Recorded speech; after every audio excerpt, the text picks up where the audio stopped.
आज कांग्रेस पार्टी 1937 का अपनी पार्टी का रिजोल्यूशन मान रही है और पार्लियामेंट के एक्ट को नकार रही है। वंदे मातरम भारत की आत्मा की वो पुकार है जिसने गुलामी की जंजीरों को तोड़ने के लिए देश के नौजवानों के दिल में राष्ट्रीय भावना को जागृत किया था। लेकिन आज सवाल देश के सामने खड़ा है, क्या कांग्रेस वंदे मातरम के केवल 2 अंतरे गाएगी?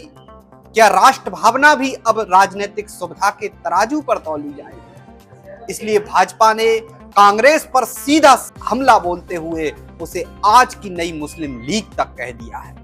कांग्रेस का तर्क है कि वह वर्ष 1937 में लिए गए प्रस्ताव के अनुरूप ही वंदे मातरम के शुरुआती 2 अंतरे गाएगी। लेकिन कांग्रेस को यह समझना होगा, 1937 में देश अंग्रेजों का गुलाम था, इसलिए हालात अलग थे, परिस्थितियां भी अलग थी। लेकिन आज सवाल आजाद भारत का है। देश में वंदे मातरम को लेकर संविधान में कानून है, तो फिर कानून और राष्ट्रगान के सम्मान को लेकर टकराव है। भाजपा नेताओं का आरोप है, यह केवल गीत की कुछ पंक्तियों का प्रश्न नहीं, बल्कि भारत माता, स्वतंत्रता सेनानियों और राष्ट्र भावना के सम्मान का प्रश्न है। सियासत का तापमान इतना बढ़ गया कि भाजपा राष्ट्रीय अध्यक्ष नितिन नवीन ने कांग्रेस को नई मुस्लिम लीग बताते हुए आरोप लगाया है कि पार्टी स्वयं को संविधान और देश से ऊपर समझ रही है। आजादी से पहले भी वंदे मातरम को लेकर मतभेद हुए थे, तब मुस्लिम लीग ने इसके पूर्ण गायन का विरोध किया था। वही मुस्लिम लीग जिसने भारत के 2 टुकड़े करवा दिए और एक बार फिर विरोध की आवाज देश की सबसे चर्चित पुरानी पार्टी कांग्रेस कर रही है। क्या वंदे मातरम राजनीतिक दलों की सीमा में बन सकता है?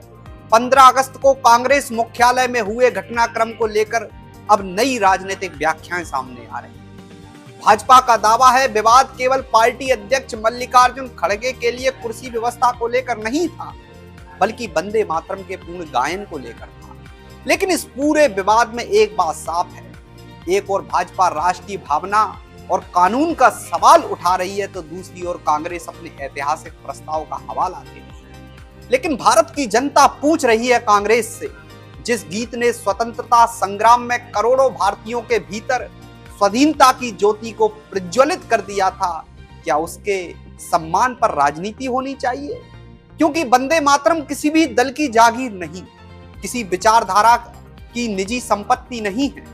यह उस मातृभूमि के प्रति भाव है जिसकी मिट्टी में बलिदानियों का रक्त मिला है।